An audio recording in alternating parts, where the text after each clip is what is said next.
What is up, everybody? We are back for season 5 of Big Blue Avenue. It is the season premiere. My name is Tom Scavetta, joined alongside my lovely co-host, Sam Cardona Norberg. Now, Sam, congratulations. How's the married life going? Oh my God, that was so crazy. I was like, for a second, I was just like, wait, why does he keep going saying my name? That's right. I am officially married as of June of this year. I am loving married life. It's very similar to dating life, and I'm having a great time. But Tom, I am so excited to be here with you. And for our viewers at home, that intro video will be updated by next week. I just saw the Saquon Barkley clip, and I just like almost lost it. It's hard. It's tough. And Yeah. the Eagles really one-upped us too on cutdown day. I'll explain that one in a moment as well. But we're very excited to be back, folks. It is season 5 with Tom and Sam. Very excited. If you are new, tuning in, joining us tonight for the first time, whether you're watching this live or on replay, please make sure to check us out on all of our social media on Instagram, Twitter, and YouTube below. We also have a link tree in the making. We will share that as well once we get that squared away. So, Sam, we actually have our – oh, nope, that was me. Never mind. Our first comment was from me, just spreading it around to everybody. How are you feeling heading into week 1? First off, what were your thoughts on the offseason? I know we weren't really going to talk about Hard Knocks, but overall, your thoughts on losing Saquon officially now, having Devin Singletary, a revamped offensive line, the rookies, just everything. What are like your key takeaways from everything that's happened? If you have to point out like one or two things. All right. So, well, first of all, Saquon trade going back, many months at this point was definitely heartbreaking for us. I kind of I keep going back and forth about how to feel about this season. Like sometimes, I think I texted you and I was like, oh my God, like our wide receiver room actually looks really good. And you even mentioned over the summer in a couple of videos saying Richie James isn't someone who would have made this roster, and Isaiah Hodgins is on the practice squad and things along those lines. So I'm like super stoked about like Malik Nabers and that wide receiver room. But then at the same time, I get really nervous with like our run game and obviously losing Saquon. And I will say I'm thrusting my trust into Devin Singletary. I drafted him in our fantasy league, put him on my bench. Maybe, who knows? You never know if he's gonna pop off if they keep feeding him the ball. Especially with our improved offensive line, which we'll get into in just a little bit. But it's like I have this like false optimism that isn't going to be shattered until I physically see them on the field. Like I'm going to go into week 1 the same way I went into week 1 last year, which was like, oh, this is going to be a great year. And it really wasn't. I hear you. I totally get it. I'm indifferent about this season. I think it's going to be a much better season than last year. I don't know how many upticks and wins that'll result in, but it is week 1. James Kent, appreciate the comment, even though it's a negative one. Look, we do have 17 games ahead of us to prove that comment wrong. And I'm hopeful for the best. It's going to start with the Minnesota Vikings this weekend in week 1. And it's the 100th season of New York Giants football. How exciting is that? 100 years, 1925. The first year of Giants football. And Sam, all summer, I don't know if you've been following the Giants YouTube channel, they've been counting down amongst the committee the top 100 players in Giants history, and the top 10 was revealed yesterday. Oh, I didn't see it. Who was number 1? Lawrence Taylor was number 1. Makes sense. Roosevelt Brown was number 2. Eli Manning was number 8. Okay. Harry Carson was number 7. Sam Huff was I believe Sam Huff was number 6. Michael Strahan was number 5. And then I believe Frank Gifford was number 4. And then the back end, 9 and 10, you had Andy Robustelli, guys like that. you want the official order, go to the Giants YouTube channel and get it there. But yeah, Eli Manning, great to see. And Brian Itzard, good friend of the show. Brian was part of our season premiere last year. We're not playing the Cowboys this week, so fortunately we can't have Brian alive tonight, but we can bring his comment to you folks. Brian, great to see you in Orlando this summer, by the way. Two of my favorite Giants fans. Good luck from your friends at Sportsbox on what might be a long year, but getting that super high draft pick you deep down know you need for your new quarterback. Yeah, no. I'll ask you a question, Tom. Mm-hmm. How would you feel if we ended up with Arch Manning on our team? Ecstatic. Really? To a degree. Okay. I don't know much about him yet, but obviously he won't be coming out this year. He's probably not going to come out for another 2 years because Quinn Ewers is starting, and my assumption is he's going to need at least 2 years starting at Texas before heading to the NFL draft. So that's my thoughts on that. It won't be until a while for now, and that's kind of why I'm still not saying I'm stringing along Daniel Jones for Arch Manning, but I think the Giants are better than a 2 or 3 win team is what I'm trying to say. I've heard some stuff. He's a little loopy here and there. He's probably not going to be as good as Eli or Peyton. There's these very unrealistic expectations for him, but I mean, he's a Manning. He has to be better than Danny Jones, no? Yeah, well, I guess time will tell on that, but I was just very curious to hear your thoughts about Arch Manning. I don't know much about him other than the fact that he's a Manning and he plays for Texas right now. Right. Same. That's all I know. And he lost his ID card last year before classes officially started. I'm like, how the hell do you do that? I saw that and someone turned it into a flag at the Texas game. It was very funny. Let's get into some of the notes we have for some key offseason takeaways, folks. If you haven't been following during the offseason, we've got it for you. Giants only returned 5 offensive starters from last season. 6 guys are gone. 7 starters return on defense, despite the new defensive coordinator, and only 33 players from the end of last year's 53-man roster. And Sam, we wanted to highlight that offensive line, and new faces all across the board pretty much, except for left tackle and center. The Giants went out and signed John Runyon in free agency to a 3-year, $30 million contract, $10 million a year. Outbid the Jets by $1 million to get him. Nice. I get why they were interested in him. Aaron Rodgers played with him for a year or two. And then the right side is both Raiders. Right. Makes sense. New offensive line coach, Carmen Brasillo, coming over from the Raiders. And Sam, I don't know about you, Jermaine Illuminor looks like a Giant. He acts like a Giant. He talks like a Giant. Like, he speaks our language. He gets it. Yeah, I am very excited about Jermaine. It was another one that I kind of wanted to get your thoughts on as well, because he's kind of stepping in for Evan Neal. And obviously, if you guys have watched our show in the past and last year, Evan Neal started to slowly fall off the deep end for the both of us in terms of liking that guy and his talent. But yeah, no, I am so stoked. I feel like he's really going to improve the whole on this offensive line. I think that Daniel Jones is going to be just a little bit more protected, which is a huge thing that we talked about last season as well. Like, if we give Danny the time, he can do it. It's just a matter of, making sure that offensive line is strong enough to give him the opportunity to. So I'm stoked about Illuminor. I think that he's going to be a huge asset to this team, if not like the puzzle piece that we've been missing. Absolutely. You hit the nail on the head there. Greg Van Roten, too, starting right guard, signed late in free agency, right before the preseason started. Giants were really not impressed with the state of their offensive line come preseason. Marcus McKeithen is now gone. Did not even get close to the final cut down. Ben Bredesen went ahead and signed with Tampa Bay. Mark Lewinsky is still a free agent, very unvalued.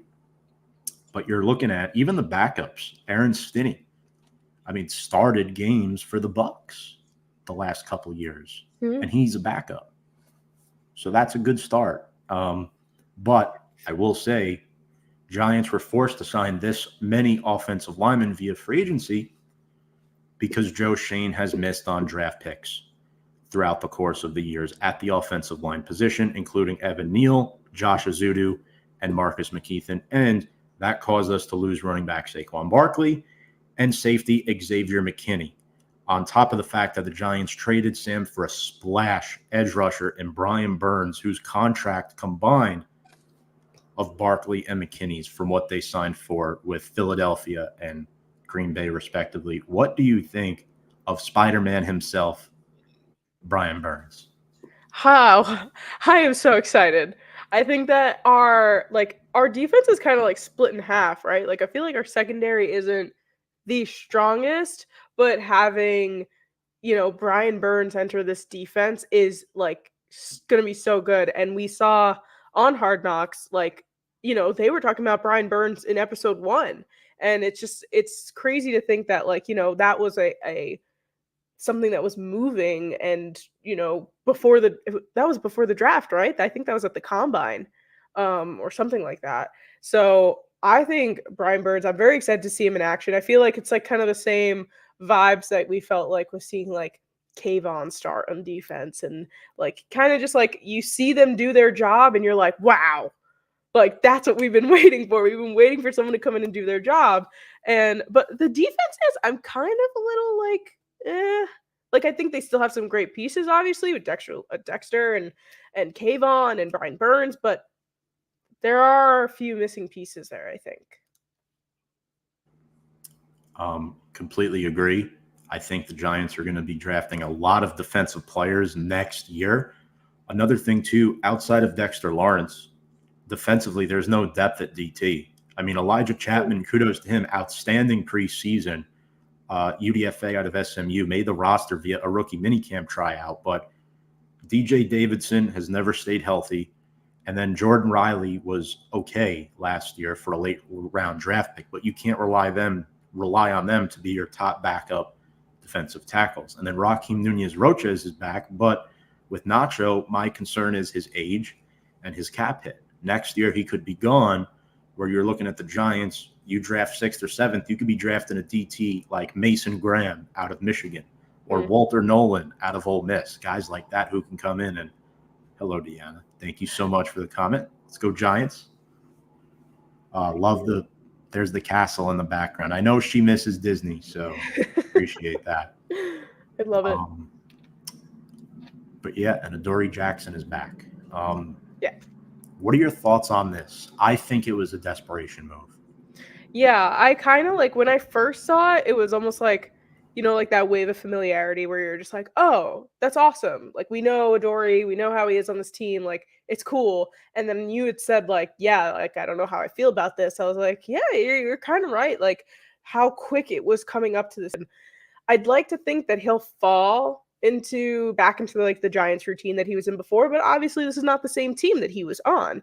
So I would say that I'm mildly concerned with the same kind of optimism that like he's going to come back and show us those, I know he was always kind of back and forth as well, but he had some really great moments as a Giant, and I'm hoping that we get to see those same moments again. But you make a very good point where there it might have been a little bit of desperation, and they kind of were like, oh, Adoree's still here, and we could just grab him, and they just kind of did it just like as a last second thing.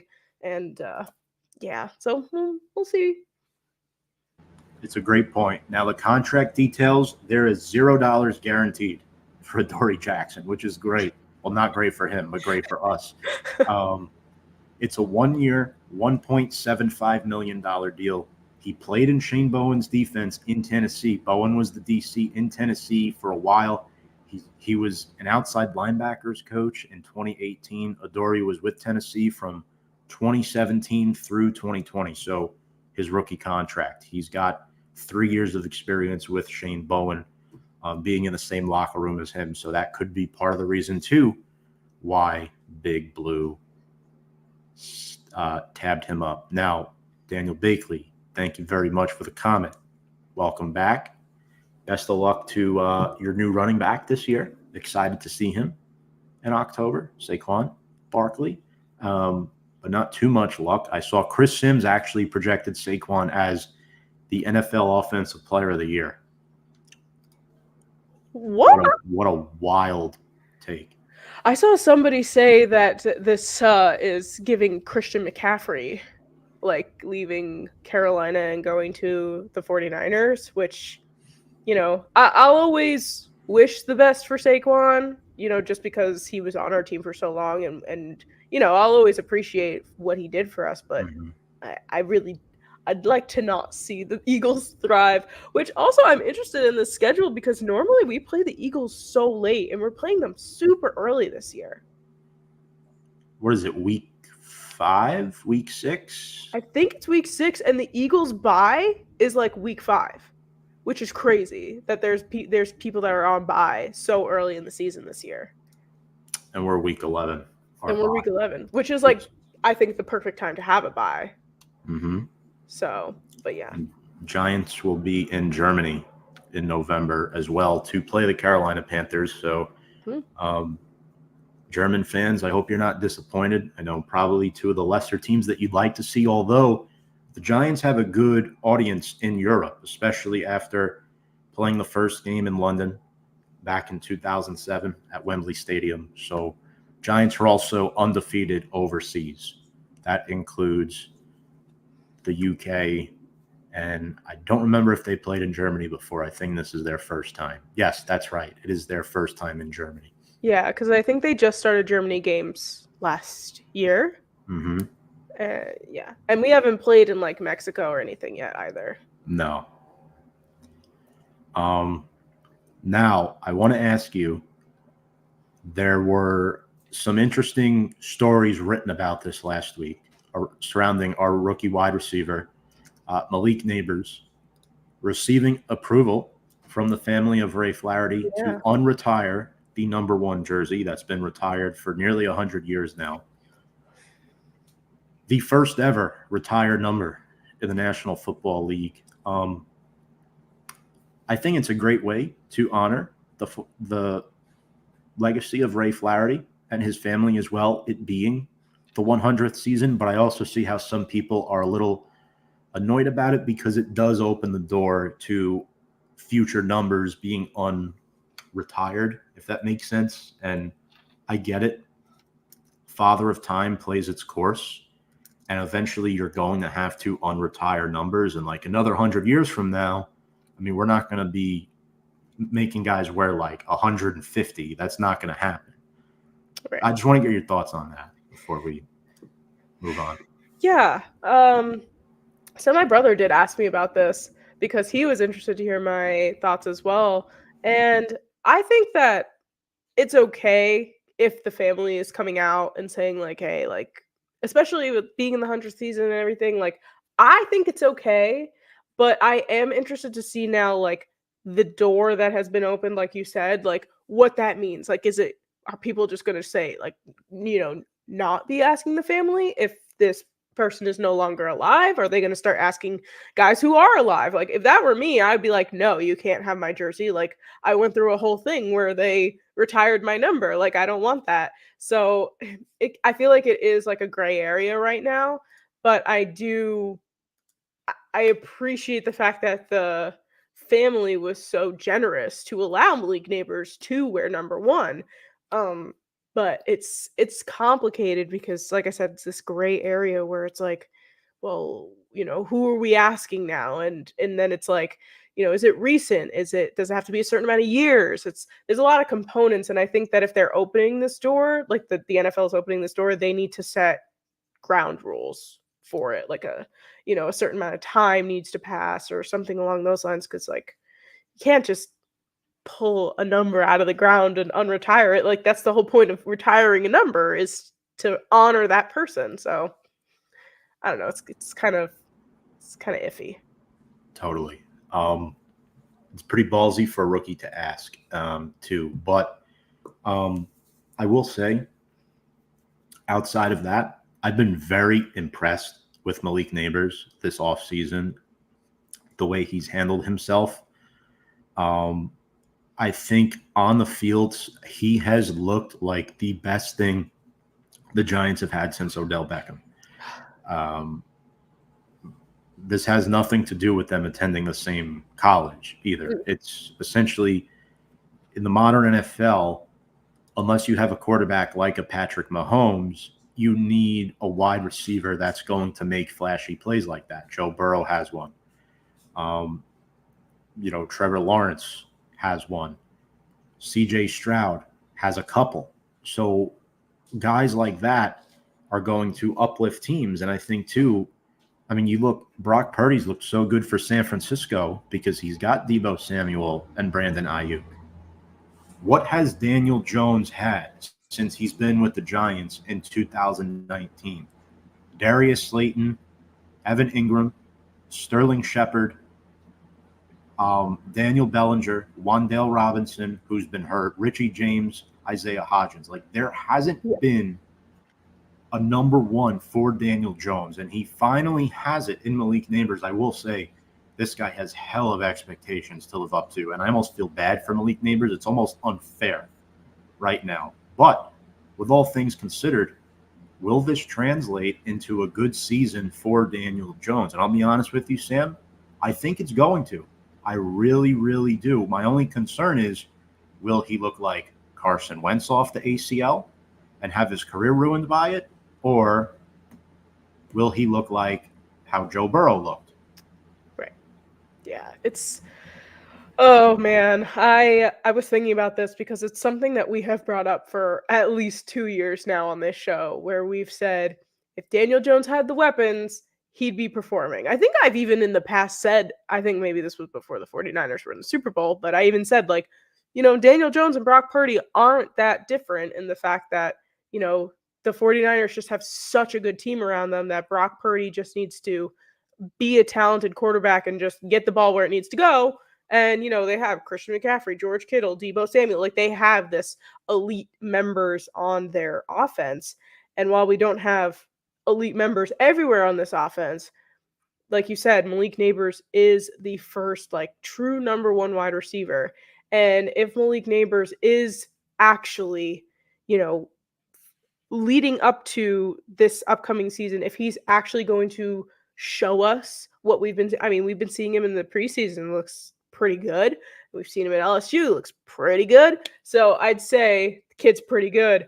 But the thing is, though, if Daniel Jones can't perform the way he does with Malik Nabers, it's it. It's going to be very obvious. It's if he can't do it, but I agree with you, though. I do think that it's going to be a tough decision at the end of the season where we're sitting there like, man, we've been talking about, this do or die year for Daniel Jones. And if he does perform really well and some people still are iffy about it, it's going to be a whole other debate. And whether or not, and then of course money comes into play with the contract and everything. It's going to be tough if he plays very well. He'll make it easy for everyone if he doesn't play well, or he gets hurt again. But I would love to see Daniel Jones throwing the ball to Malik Nabers and scoring touchdowns. It'll be so refreshing for us to see. I think we all would. I really do. And for those of you folks who have been watching our show for a couple of years now, we both like Daniel Jones. We do. We're not Daniel Jones haters. However, if he gets hurt again this year and looks like the way he did last year, it's time to move on. It's time to move on. I respect the hell out of the kid and appreciate everything he's done. But I'm telling you, we cannot see a repeat of 2023 or 2021 or 2020. We have to see 2022 and possibly even a little bit better than that in order for the Giants to keep Daniel Jones, because there is a semi-out in his contract next year where you can save a decent chunk of cash and move on. However, will the Giants be able to move on? Because I don't see them winning any less than 6 games this season. I think they're going to win at least 6 games this year, and we'll see where that'll put them. But yeah, let's get into our week 1 preview against the Minnesota Vikings. Why don't we? So One thing I really wanted to talk about is last year, Sam, in 2023, the Giants and the Vikings had nearly identical seasons, except I think the Vikings had a little more talent than we did last year. Um, the Vikings, they were 6-4 at one point after starting 0-4.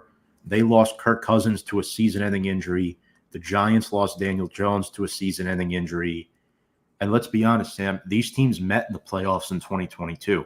They were two of the best 7 teams in the NFC.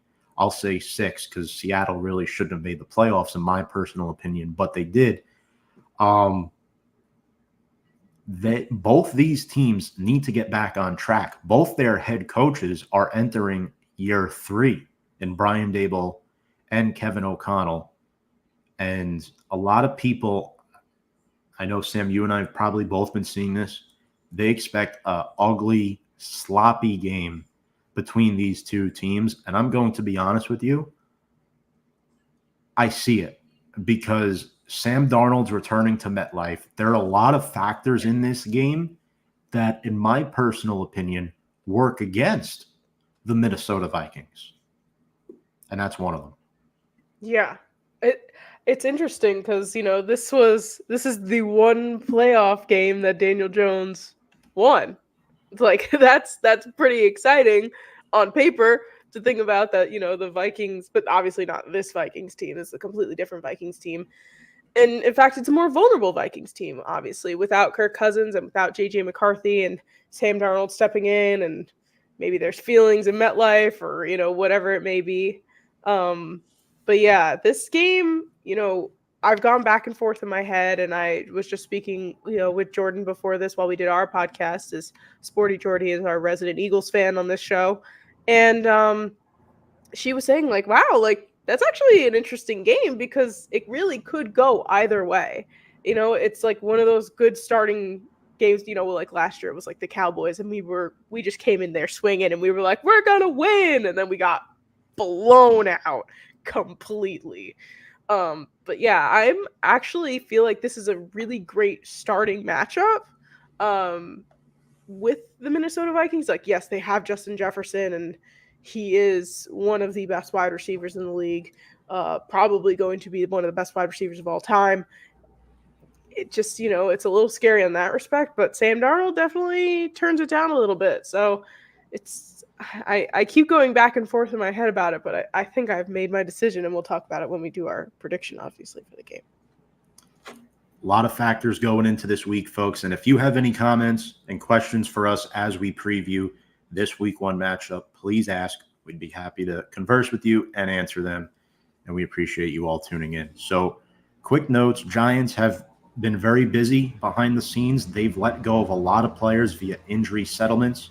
Isaiah McKenzie being one of them. He did not make the roster over Gunnar Olszewski. There was a time, Sam, where I thought McKenzie would make it over Olszewski, and Olszewski's been moving very gingerly in practice. But when they talked to special teams coordinator Mike Gabriel today, new special teams coordinator coming over from the Jets, they seemed pretty optimistic on Gunnar's availability. He was limited, and he really talked about securing the football. So if Gunnar does play, you got to remember, too, only 48 guys are dressing. 2 will be called up from the practice squad, and they'll be playing along with the 46. But Olszewski has a chance to play. I think he's a decent returner.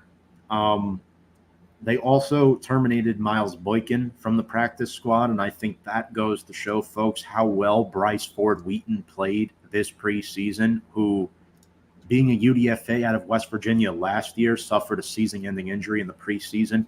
I was very impressed to see Ford-Wheaton make the roster. I did not think he was going to make it, and Ford-Wheaton knew he was making it because he acknowledged me in one of my posts online. Yeah, that I made saw about. that. I don't know if you saw that, and I'm like, please don't hate me, kid. I think you are good, but coming off an injury, I thought they might go elsewhere with a more experienced player. And yeah, Brian Daboll announces he'll be the offensive play caller this year. So that's pretty much what's been going on. Big change, I think. Huge. I think it's going to make a huge difference, and I think week 1 we will be seeing this different Giants team, even if it's not like, exponentially better. I think that, Kafka no longer calling plays is going to make a difference for us. Absolutely. It's going to be very interesting. The Vikings are favored by 1.5 in this game. They went 3-0 in the preseason. They'll be at MetLife. The last meeting, we know what happened there. The Giants won the NFC wildcard playoff game in 2022. But before that, the Vikings had won 4 straight against Big Blue, and they still lead the all-time series 18-13. And I brought this note up last year. I don't want to bring it up again, but I'm going to. The Giants have just won 2 games to start the season since 2010, one of them being 2022, the other time 2016. Sam, both of those years they made the playoffs. So when the Giants win a week 1 game since 2010, they're making the playoffs. How important is it to get out to a 1-0 start compared to an 0-1 start? Everyone's always like, oh, it's 1 game. But to the Giants, sometimes it makes or breaks everything.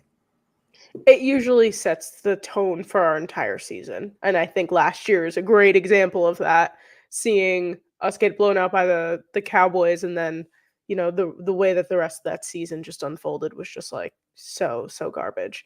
Except for like that one game where we were playing the Bills and I think Tyrod Taylor was playing. I was so excited watching that game. We were so close to winning. But nonetheless, 100%, I think, especially for this team, morale will be so much higher if we win that first game. Yes, of course, it'll be against Sam Darnold. It's not going to be like this all-time team. It's not like we're going up against the Chiefs and winning week 1. But I definitely think morale will be so much higher. Fans will feel really good about it. People will probably on Twitter will go off the rails and think, all of a sudden the Giants are going to the Super Bowl, which they're not. But it's just, I would feel much more comfortable with a win week 1 and a win week 2. Why not? Let's throw that into the mix. Let's win week 2 as well. It'll really change the name of the game. And then of course people will be talking like, oh, is Daniel Jones better? Oh, is the play calling's getting better, and this and that and the other thing. So the narrative will change. Absolutely. I think it will too. And speaking of Daniel Jones, that sort of leads us into our keys of the game.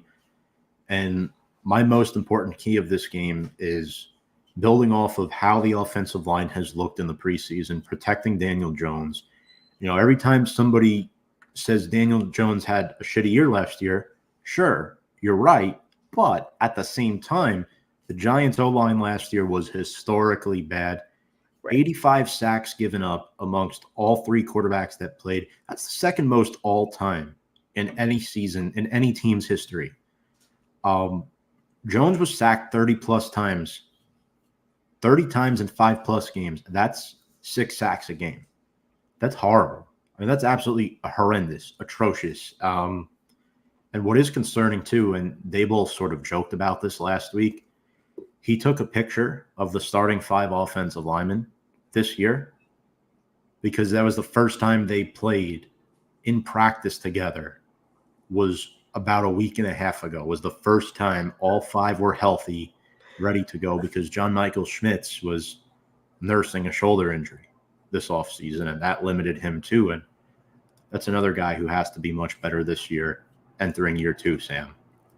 Yeah, I was devastated when John Michael Schmitz was not playing last year, because he was like the way that Jermaine is like the piece of the puzzle this year. I thought John Michael Schmitz was going to be like the piece of the puzzle last year, getting that center.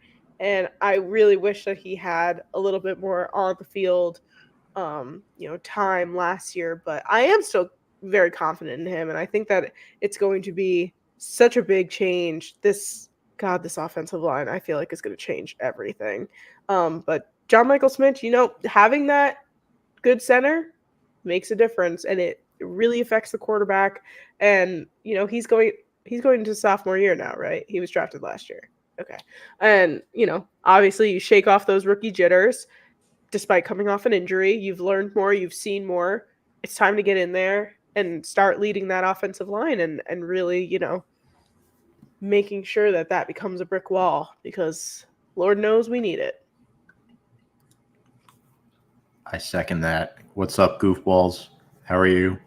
What up, everybody? Good podcast, by the way. Make sure to go check them out. We still have to do that collaboration with you guys. Would love to do that at some point this season. So we'll definitely be in contact with each other for sure. Share some good laughs. Yeah, to your point, Andrew Thomas has to stay healthy. Jermaine Illuminor has to stay healthy because Minnesota's pass rush is no joke. Dallas Turner, first-round pick after McCarthy. Obviously, they lost J.J. McCarthy for the season, and that stinks because I thought he was going to have a really good rookie year. Not the case now. Dallas Turner, Jonathan Greenard from Houston last year had 12.5 sacks there. The Vikings bring in him to replace Danielle Hunter. And Andrew Van Ginkel signed as well from the Miami Dolphins, had 6.5 sacks last year. So it's interesting to see because that pass rush is lethal, Sam. But I think if the O-line holds enough, that secondary is very, very vulnerable. You have older veterans back there like Stephon Gilmore, who they just signed. Harrison Smith is 34 years old now. Their two safeties were the leading tacklers last year. Each of their safeties had over 100 tackles. So if you get past their front seven, they could really be exposed, which is why I think Malik Nabers will have a big game. Yeah, I agree. I agree with everything you said. I think that, I said it earlier, but this Vikings team is not as strong as it would have been. And it's a bit vulnerable, which is good for us because then it means that we can latch on to that vulnerability and make plays out of it, because otherwise, I would be a little nervous going into this week, but yeah. Yeah. It's going to be very, very interesting. Sam, for you, what are you thinking as your key to the game? What must the Giants accomplish? I know you've kind of touched upon certain points throughout the show, but how do they get to 1-0? I think that, oh man, there's so many things. It's like it's hard trying to pick one, but I definitely think that the offense gluing together and molding into a singular offense is probably one of the biggest things to go into this week. It's to come out swinging strong, to show, yes, we can get down the field, yes, we can score points, which has obviously been a huge issue for us apparently these past few years, like just can't put points on the board. This is a brand new team, and I think that that's going to be the best thing, is molding this offense. And of course, I'm really excited to watch this offensive line. I think that's instead of picking one player to watch, I think I'm going to pick all of them. I think I'm just going to pick this entire offensive line to keep an eye out for. And of course, Daniel Jones. It's kind of all on his shoulders right now. And yes, I know it's a team sport, but at the same time, it all comes down to him. Yeah, this season is clearly riding on him. I think what will help him too is you got to win in the trenches. Dexter Lawrence is scary. Occupies two defenders. Going up against Garrett Bradbury, their center. The Vikings have 4 O-line returners this year from last year, so their O-line is in a lot better place than ours as far as continuity goes. So for our sake, hopefully the Giants can gel. Hopefully those 4 guys can be in sync, or those 5 guys, I should say. And it's going to be interesting, too, with John Michael Schmitz going up against former Bill, now Viking, Harrison Phillips, who had 93 tackles last year for Minnesota, knows a lot about Brian Daboll's offense. Obviously, Justin Jefferson is a huge problem for any team, not just our team, but Deonte Banks and Justin Jefferson, for me, that's the matchup to watch on Sunday, folks. Can Banks hold his ground? Because I don't know about you, Sam. I thought Banks had a very good rookie season. There were struggles at times, but I'm concerned about a potential sophomore slump for him. Yeah, there are guys like that have those really big breakout seasons, and then they come into this next following year and it's really not as much as we thought it was going to be. I really hope that doesn't happen. Banks was someone that I think really surprised us last year, and we were like super stoked about him. I'd really hope that no, that doesn't happen. But now that you say it, now it's gonna sit in my brain. Yeah, it's possible. It's very possible, but we hope for the best. And Sam, I know you highlighted some players to watch already. Daniel Jones and the entire offensive line. I think Daniel Bellinger too is going to be very important not just in this game but in this season. He's back to tight end 1. 2022 as a rookie, he was tight end 1. Last year he took a back seat to Waller, and I know you're a Bellinger fan, as am I. What are your expectations for him this season? I think that I have pretty high expectations for Daniel Bellinger, actually. I think that, he's had this time to grow. He's now also sat behind a veteran in Darren Waller, despite him being a little strange, as we've realized this past year. And, we didn't even talk about Darren Waller, but he's no longer with us. I don't think we have time to unpack all of Darren Waller stuff right now. It'd be a whole show. Yeah, it'd be a whole Darren Waller show. But, still, Darren Waller, despite it all, he's a good tight end. So I'm sure there was things that Bellinger learned from him, but I'd like to think that he's gathered the knowledge that he needs, and now as a tight end 1, he can step up and be the guy that I was expecting him to be in like his rookie year. I think I put these high expectations on him like the second he got on the team. But I think that's going to be great. I think that he's going to, he's going to be a big target for Daniel. Obviously, they've been together these last few years, and this is his 3rd year now, right? Okay. I'm like still trying to sorry guys, I'm like dusting off the Giants and football cobwebs right now, getting into week 1. But yeah, it's Daniel Bellinger. I think my expectations for him are high, and if he's not reaching those expectations, then it might be time to consider looking for a tight end in the offseason, because it's a big deal for us, and they're another position that we really haven't had like a exponentially good, player in that position. Evan Ingram went back and forth for so long, but he's doing well now on the Jags, but he just didn't mesh well on our team. So, that's another player that he needs to step up to the plate now and be tight end 1 in the same way that Malik Nabers is trying to step up to be wide receiver 1. I agree. I think too, Theo Johnson's going to be heavily involved in this offense. 4th-round rookie tight end out of Penn State.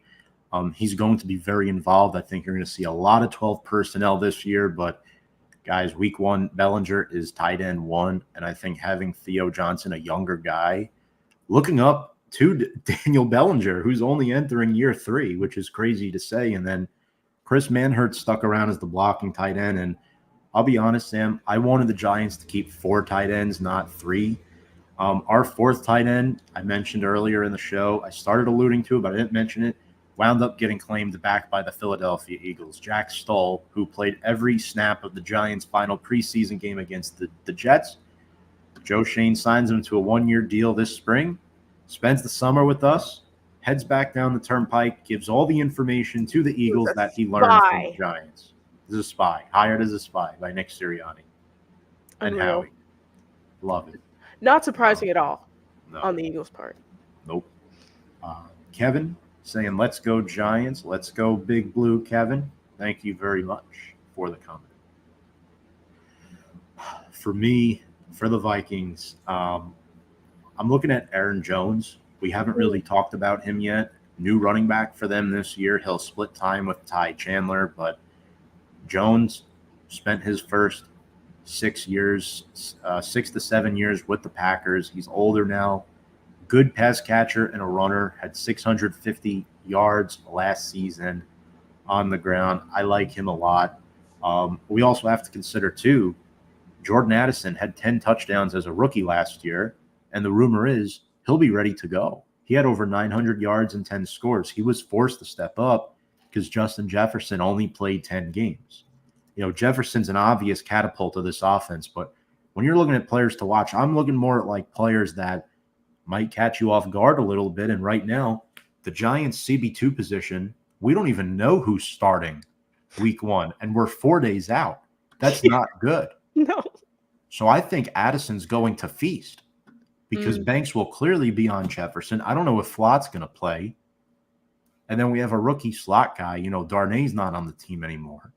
So I don't know what's going to happen there. I'm very, very concerned about that, Sam. I think Jordan Addison's probably going to have a really good game.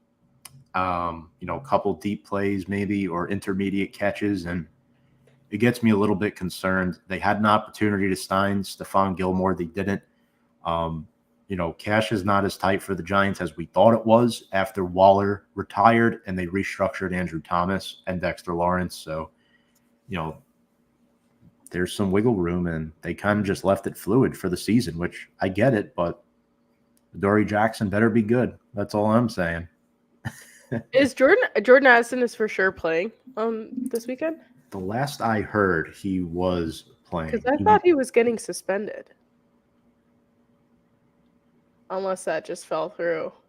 They said he was limited in Wednesday's Vikings practice. I think the alleged suspension got dropped. Okay. Yeah, because I was just looking up some articles and I'm like, now I'm not seeing them. Right. And that they were from a month ago. But DUI. Okay. Yeah. 2 misdemeanors. Aaron Jones was someone that I was going to bring up when we were talking more Vikings. Because I feel like he's going to be kind of like the sneaky offensive weapon on this team. Obviously, yes, of course we have Justin Jefferson and Jordan Addison, but we're dealing with Sam Darnold here, and if I were him, and I don't want to make myself look like as bad of a quarterback as I have in the past, I'm passing the ball off. That is a very easy play call to do where you're just like, oh, yep, give it to Aaron. Oh, yep, give it to Aaron. And Aaron will nickel and dime this defense. I'm hoping that the defense will see something along those lines and be prepared for it and be able to stop the run. I'll throw that in there as another key to the game, stop the run. But yeah, I think Aaron Jones is going to be a little bit sneaky on this Vikings team, only because of the quarterback that they have right now. Great player. Always liked him. And defensively for Minnesota, I'm going to roll with Ivan Pace Jr. The Vikings have revamped their linebacker room. Eric Kendricks went to the Chargers last offseason. They signed Blake Cashman from the Houston Texans to join Ivan Pace Jr. But Pace had 102 tackles last year. He'll be on that second level, really helping out Harrison Smith and that back line. They need better linebackers. They didn't have that last year. They were going with older players like Jordan Hicks. It just wasn't cutting it. And, having an elder statesman in the secondary like Stephon Gilmore, who's 33 now, you want to have good linebackers that are going sideline to sideline. And Pace, playing in that Cincinnati Bearcats defense for 4 years, he's very fast, he's physical, he's aggressive. And another thing, too, I threw Blake Cashman in there. Him and Devin Singletary were teammates last year. Oh.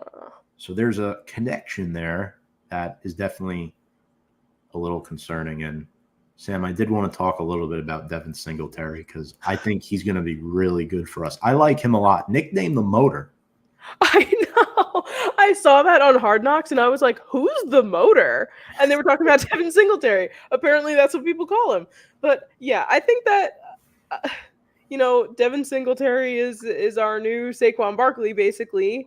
And, it's kind of what a comparison that is. Yeah. But at the same time, we need a strong running back. And Devin Singletary, he's been around for a while. He is a seasoned running back.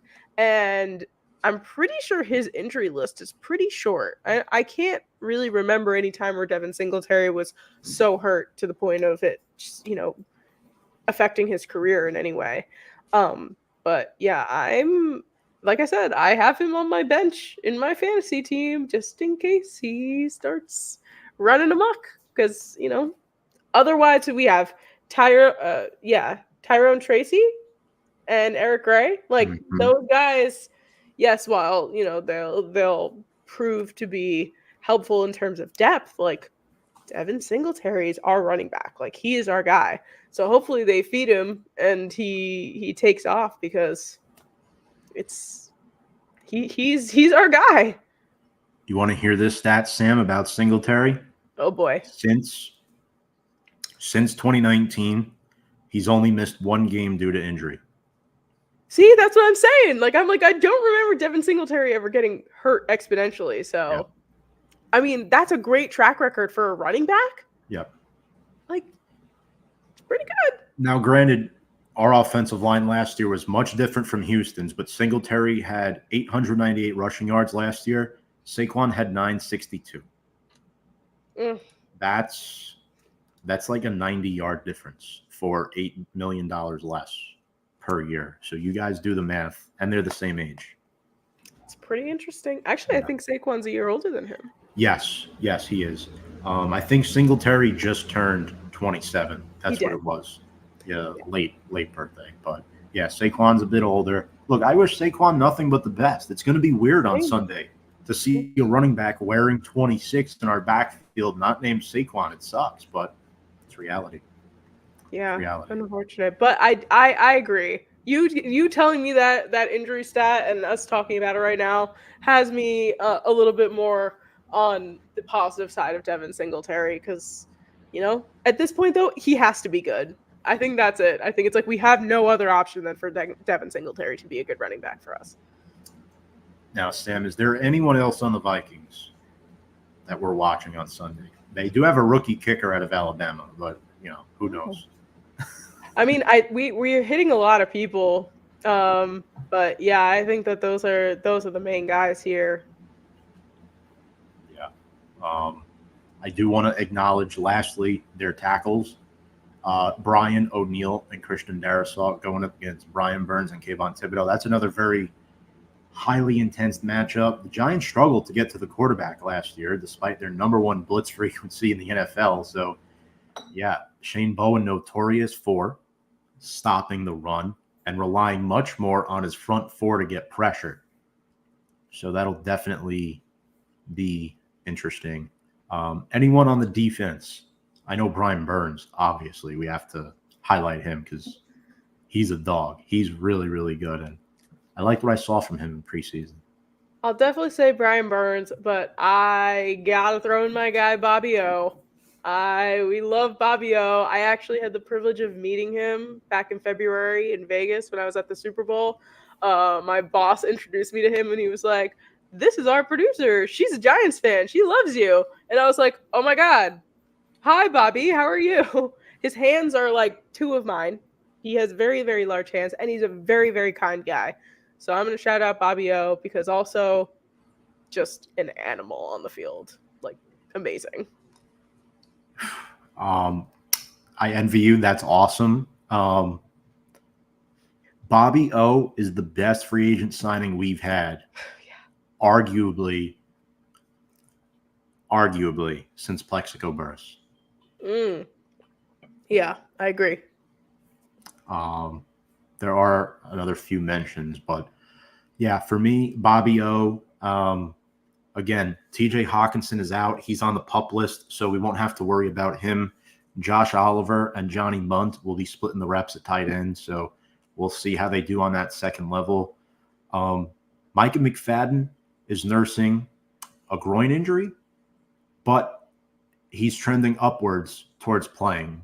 That's good, because the entire linebacker room was hurt in the preseason. Carter Coughlin missed the whole preseason with an injury and still made the roster. I think we all knew Carter Coughlin was making it. I think it was Caitlin Brower asked if Carter Coughlin was still on the team. She totally forgot about him. I'm like, he's still there, because I was doing who's left from the Gettleman era. That's still on this team. But you're still keeping that list. I know you are. The list is back up to 9 because they signed Adoree again. But I have the list here if you want to hear it. So it's hit me with it. Daniel Jones, obviously, Andrew Thomas, Casey Kreider, Graham Gano, Azeez Ojulari, Darius Slayton, Carter Coughlin. That's it. I feel like Azeez is Dexter Lawrence. Oh, Dexter. Azeez Do you think he's going to stay on that list much longer? So, there was rumors of him possibly getting traded on cut down day. I wonder if that will pick up steam again during the season, depending on how he plays, because he is on a contract year. I wouldn't be surprised. I remember last year you were even talking about how disappointed you were watching him. You were expecting a lot more. I like him too a lot. I know. Which sucks, but I'm going to be a realist and say this is probably his last year as a Giant, unless he does something miraculous this year. Mm-hmm. I agree. Learns how to stay on the field. But yeah, and then other than that, the injury report's pretty clean. I think everyone that's questionable is expected to play, except for maybe Drew Lock. I'm not sure with the abdomen that he suffered in week 1 of the preseason. Right. And then there's Olszewski, who battling a groin. He's moving very gingerly. I'm surprised they're thinking he's going to play. I mean, that might just be smoke. I don't know. And then there's Dane Belton with the back. So I don't know who's going to start at safety, Sam, if it'll be Dane Belton or Tyler Nubin, because obviously McKinney is gone. We know Pinnock is one of the incumbents, and Belton was the incumbent as well. But Nubin's been so impressive. The second-round pick out of Minnesota, he's looked really good in the offseason, and he might be that Iron Man type of guy that fits Shane Bowen's scheme a little bit more than X would have. But X is another guy I'm going to miss, but he wasn't worth $17 million a year for his price tag. Yeah. I agree, though, about Gunner. Groin injuries are not just like a 1, 2, 3, let's walk on the field type of injury. Like that takes some nursing because you're constantly walking around anyway. So it's like it's hard for you to nurse that back to health. So we'll see what happens. Yeah. I think we're ready for our game predictions, which I'm stoked for. Oh, walking into this again. Mm-hmm. All right. Well, it's very, very hard I think, for both you and I to go against the Giants going into week 1 of the season. I am going to say that the Giants beat the Vikings this week. It's going to be incredibly close. I'm going to say 21-20 New York Giants. I completely agree that it's going to be one of those games where you kind of just expect your team to win. And folks, I'm going to be honest with you. About 95% of Giants content creators this weekend are probably going to pick the Giants. 95% of Vikings content creators are going to pick the Vikings. I'm going to follow that trend, but explain why I think the Giants will win this game. It's not just any week 1. It's week 1 of the 100th season. The stadium is going to be rocking. It's going to be the first game back, and the Giants have the Vikings number. They looked really good towards the end of last season when they had Tommy DeVito at quarterback. That last month of the season, Christmas Day, almost coming back against Philly. 2 weeks later, beating Philly. Yeah. And then the offensive line is in a really good place right now. I really like where the offensive line is at. And the biggest thing for me is, would you rather have Sam Darnold or Daniel Jones? I think the question is clear. I'd rather have Daniel Jones on 2 left feet than Sam Darnold. And that's why I'm picking the Giants to win this game 14-13. And Malik Nabers and Justin Jefferson will offset each other in this game, in my opinion. Everyone's so concerned about Justin Jefferson, but nobody's talking about Malik Nabers. Like, people are like, oh, this is going to be a garbage game. Not many points are going to be scored. Sure, but there's 2 of the most potentially prolific wide receivers in the NFL playing in this game. People forget about that as well. I have the Giants winning 14-13, 2 touchdowns. I think I'm going to go out on a limb and say Malik's going to get 1 and Singletary's going to get 1. Heck yeah. Mm-hmm. Love that. I'll throw it in there, and I'll say Daniel Bellinger gets 1. Okay. I like it. Why not? He did score a touchdown in the 22 playoff game against them on the road. So We each have 1-point wins. Yeah. Like that. Lastly, record. All What are you right. thinking here? I'd like to say that this could go either way. And I will be again optimistic here because it's hard to go into this just saying, 3-14. Like, no, I'm not gonna guess that. I think that they have the potential to almost split even here. I'm gonna go 8-9. It won't be a winning season, but it'll be a push in the right direction. And whether or not that's with Daniel Jones or not, the offense is growing and this team is growing and the defense is growing. So I think that, they do well enough for themselves and not completely hurt our feelings, but aren't still on the winning side of things. I totally respect that. And I sort of agree with that too. For me, last year, my expectations were a little bit too high. I said 10-7, 11-6. I think the Giants' floor this year is 7 wins, in my personal opinion, because the line is better. As long as they stay healthy, they have some very winnable games on their schedule. Carolina in Germany this week, next week, Washington at home. They may get one against Dallas. Who knows? Although Dallas has had our number, so I wouldn't bet on that. They play the NFC South this year, guys. The Saints are not a good football team. Their head coach is on the hot seat. The Atlanta Falcons have Kirk Cousins. But what happens if he goes down? And I'm sorry, Sam, Baker Mayfield has not put together 2 good back-to-back seasons since being in the NFL. He's an every other year type of guy, and last season was a great season. I can't accept that.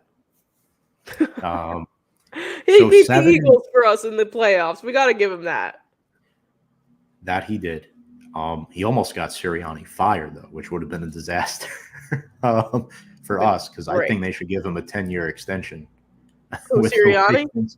I know. The worst. I do not. They're not going to win. They're not going to win a ring with him, so that's why I keep saying extend him. Please do. 7-10 is the floor, and I think that's what they are this year. 7-10. I want to go low because typically when I go low, folks, they exceed that bar. The optimistic side of me is thinking 9-8, but 7-10 is my official record prediction. I just weigh this as one of two things, right?